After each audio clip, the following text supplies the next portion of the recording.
Welcome back. Well, earlier in the week, we brought you a story from Matt Cunningham about domestic violence in the Northern Territory. It's been described as a national shame by the Northern Territory coroner investigating the deaths of 4 Indigenous women at the hands of their partners. Since the year 2000, 82 Aboriginal women have been killed in domestic violence attacks in the Territory. One of those women was the sister of the Shadow Minister for Child Protection and the Prevention of Family Violence, Karen Little. She joins me on the program now. Karen, thanks so much for your time.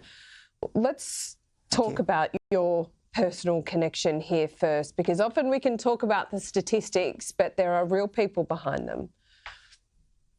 Yeah, I guess what it does is I can read something like Coroner Armitage's report and see in detail its recommendations, but understand the complexity of responding to these issues.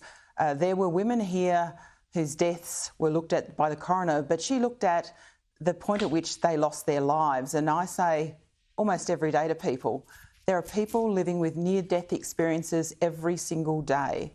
And if you read through some of the experiences of those women, it's a horror story. You couldn't make some of this stuff up. You know, people with 11 broken ribs, some protruding from their bodies, but that's not actually the reason they died on that night.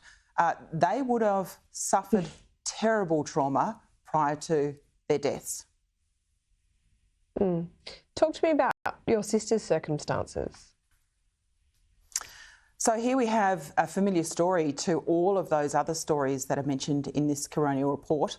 It is one of an offender who offended over and over and over again, breached orders over and over and over again, had a history of isolating the victim survivors, tormented and terrorised the children as victim survivors, witnesses. That's an awful thing too, so the carnage continues. And then having to, as a family, fight for justice, which is never really justice when you lose someone you love to people who should have loved them. That is the trauma that continues on, and we must intervene earlier so that families don't have to go through these things. Because one of the things the coroner said was, this is shocking, but it's also preventable. Yeah, that's right. And we talked about this around the time of the NT election. That was just over 3 months ago now, Karen. You and I talked about the hope that might come with a new government and a new strategy when it comes to cracking down just not on domestic violence, but violence as a whole in the Northern Territory. What do you think? These things do take time, but is the Territory government on track? Well, we're talking about the role of governments, but it is the role of everyone in the community. When you read through the stories of these women, you recognise that coercive control was a significant factor right throughout their lives, and they were terrorised by coercive control. These were not women who were necessarily and always behind closed doors. People must have heard their screams for help. People must have seen that the children were disturbed and impacted by this. There are so many indicators that mean that so many people can intervene better. Teachers, strangers, family members, police. Everyone has a role to play in addressing and preventing domestic and family violence and preventing its escalation. The key here is not thinking that it is the role of governments alone.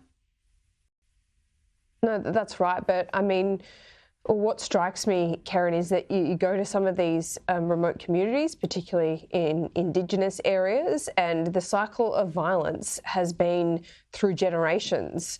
So when you talk about, someone may have heard the screams, well, this has become, sadly, the norm for so many people. Children grow up with it. Mothers saw their own mothers experience this. So in many circumstances, they just think it's normal.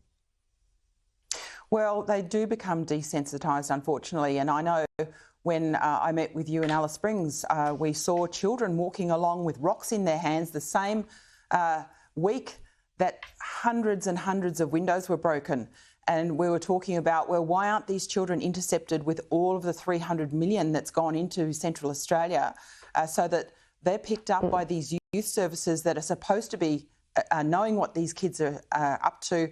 48 million has been allocated for spending on security, and yet they can't see these children. They can't reach out to these children. They're not all children, and all these men are not perpetrators. It is a small number of perpetrators. And I go back to, you've heard me talk a lot about the Northern Territory. We've seen what happens when you unleash rivers of grog, particularly for people who already have addiction. It is going to lead to an escalation for those families who are already vulnerable. So you can't expect the gap to close. And I say this to the Albanese government and to the 3 Labor members that are in the Northern Territory. You cannot expect the gap to close when you literally pour fuel on a situation without a proper transition plan if you think your policy ideas are so great.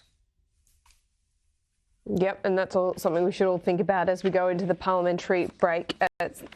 Karen, thanks so much for your time. As your story from authorised by Karen Little, Liberal Party, Adelaide.